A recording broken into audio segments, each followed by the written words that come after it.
大家好，歡迎來到 Future Learning Lab。上一集我們留了一個扎心的問題：為什麼給了孩子法拉利 AI， 他卻連方向盤提問力都不敢嗎？在課堂上，我發現一個現象，大多數孩子問 AI 的第一個問題通常是答案是什麼？這不是因為他們笨，而是因為過去12年的教育只訓練了他們一種肌肉，尋找唯一正確答案的肌肉。當大腦習慣了被動接收，它就失去了主動調度的能力。提問力不是消失了，而是因為長期得不到使用，進入了萎縮狀態。提問的本質是思維拆解，要重啟提問力，我們必須先打破一個誤區。提問不是求助，而是指令 prompting。想象一下， AI 是一個擁有無限算力的強大後端，而你的提問力就是唯一的前端接口。如果前端接口不匹配，後端再強也沒用。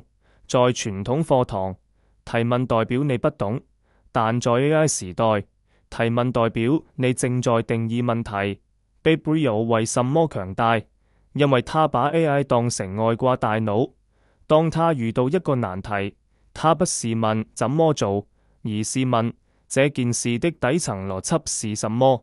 如果改變其中一個變量，結果會怎樣？提問力的強弱，本質上是你對世界拆解深度的體現。弱者等待答案，強者設計問題。我們要讓孩子明白，提問本質上就是一種思想的編程，從空想到行動的提問力重啟。既然我們要奪回提問權，那我們就不要學那種為了問而問的詩意教育。我們要學，就學馬斯克那種為了解決問題而問的工程師思維。馬斯克曾曰：物理定律是唯一的邊界，其他的都只是建議。保護好奇心最好的方法，不是讓孩子停留在為什麼的空想裏，而是讓好奇心轉化為怎麼做的行動力。這裏有兩套適用於不同階段的硬核訓練法。第一階段，針對小學及以下質疑限制條件。小時候我們總被告知這不可能，那是規矩。當孩子問為什麼我不能飛去學校，不要給他一個標準答案說因為人沒有翅膀。試住用馬斯克的思維反問他，好問題，如果我們要飛，需要克服什麼物理限制？是重力太大，還是電池太重？引導他去問 AI 如何用現有的材料克服重力。別給他答案，給他一個物理難題，去讓他的大腦從接受限制轉向挑戰限制。這就叫第一性原理。當好奇心變成了拆解問題的行動，這就是未來的工程師。第二階段，針對中學生，尋找系統的裂縫。對於大一點的孩子，他們最大的敵人是迷信權威。他們習慣了老師說的就是對的。我們要訓練他使用馬斯克推崇的5個為什麼5Whys法則，去尋找系統的裂縫，讓孩子與 AI 進行一場反向辯論。不要問 AI 電動車有什麼好處，而是讓孩子去攻擊 AI 的觀點。比如 AI， 你越電動車是未來，但請找出它的3個致命弱點。當 AI 回答後，繼續追問為什麼這個弱點至今沒解決，是技術瓶頸還是商業利益？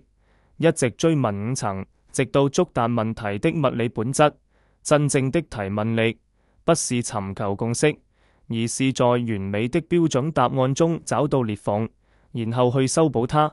這才是 AI 時代最稀缺的能力，由提問力長出解決問題的能力。提問是孩子與未來的交互協議。各位父母，在工業時代，聽話是美德，但在 AI 時代，你的提問水平決定了你調用世界資源的水平。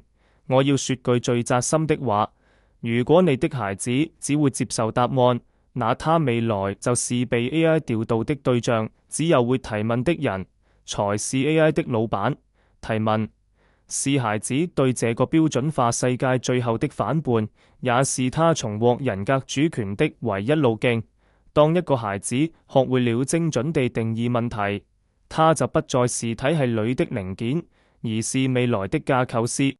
當孩子學會了提問，他已經拿到了駕駛艙的鑰匙，但很快你會遇到最後一個，也是最難的難題。